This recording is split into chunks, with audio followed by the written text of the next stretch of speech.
कोल्हापूर जिल्ह्यातील वजन काटे विभाग जो आहे, वैध मापनशास्त्र या विभागाकडे वजन काटे वर्षाला पडताळणी करणे, स्टॅम्पिंग करणे आणि ते काटे अचूक असावेत, त्याच्यामध्ये कुठले फेरफार केलेले नसावेत, काटामारी होऊ नये अशी जबाबदारी आहे. पण या विभागानं दुधासाठी आम्ही गेल्या 7-8 वर्षापासून आंदोलन करतो आहे.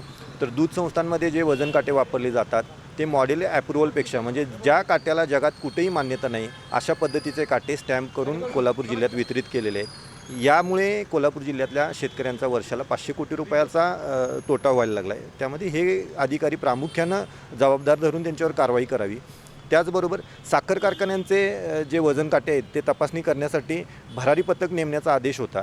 तर ते भरारी पथक नेमल्यानंतर पथकानं कारवाई कशी करावी त्याबाबतचा SOP होता, स्टँडर्ड ऑपरेटिंग प्रोसिजर, ही साखर आयुक्त कार्यालयामार्फत दिलेली होती. पण या अधिकाऱ्यांनी ती प्रोसिजर, कार्यप्रणाली वगळून आपल्या सोयीप्रमाणे सर्व साखर कारखान्यांचे काटे बरोबरच आढळले अशा पद्धतीचे शेरे मारून काट्यांना आणि वापरकर्त्यांना अभय दिलेला आहे.